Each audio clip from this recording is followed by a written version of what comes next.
Hello guys, welcome back to my YouTube channel. Thank you so much for joining me. Thank you for being here. I really appreciate you.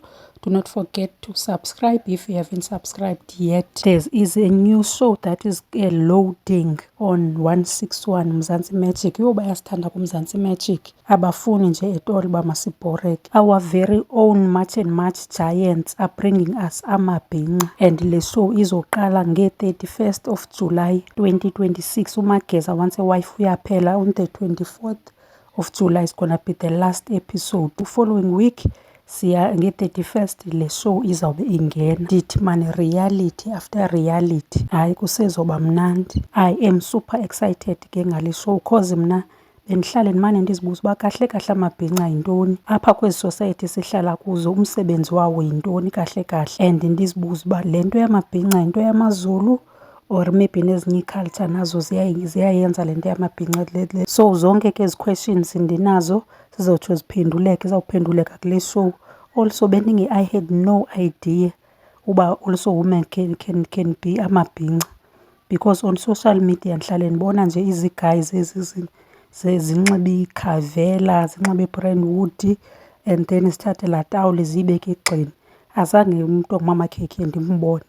So it's gonna be interesting to see abantu abangoomama and also sibabone uba bona banxiba ntoni, and also i-contribution yabo kuyo yonke le nto yintoni na. Andazi man, all along bendisithi amabhinqa nesikhothane yinto eyi-one or ba-related somewhere somehow, andazi. Yeyi mininzi imibuzo endinayo endifuna iphenduleke. Ingathi ke bangakhe basi-explainele nale ndlela bahamba ngayo, le yokuthi yokuthi duntswe impundu, ufike bethe duntswe uba kwenzeka ntoni, kutheni behamba kanjeya, iimpundu ezi zisuke zonyuswe yintoni. Honestly mhlawumbi ke into yamabhinqa or into yofundisa imbeko kwabanye, mhlawumbi kwaba bancinci basakhulayo, because ndikhe ndibone xa kuthethwa ufike begobile beguqile, abathethi beme ngeenyawo bayaguqa, and xa bethetha umntu omdala ingathi abamjongi kahle kahle sentsho ukuba bayamayizela xa bejonga umntu omdala. So uba yinto yofundisa intlonipho ayenza baqhwabele izandla. Ndiyavuya kakhulu ke ngale show, sizawutsho sifunde a thing or two. Kumnandi mani ukubona iishow ezintsha ezikhoyo,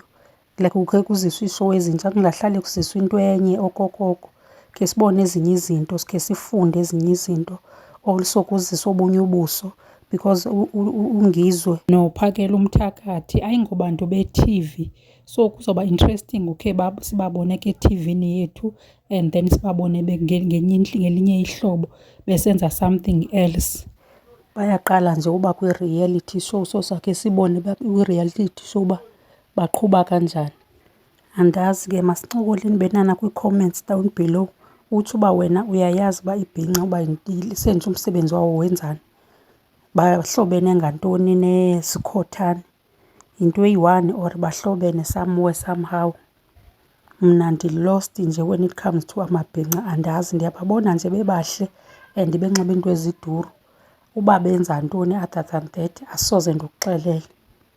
Ningaphoswa ke ile show iyaqala nge-31st of July, and then usubscribe to this channel sizofunda ngeculture yamabhinqa, ngeculture yeBhinqa Nation.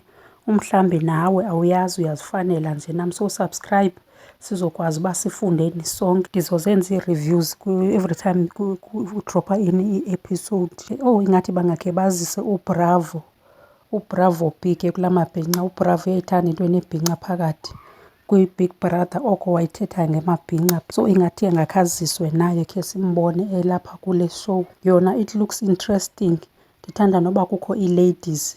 So asazi sizawubona ke benani uba isiphathele ntoni. Do not forget to subscribe. Let me leave this video here for today. Until next time, bye for now.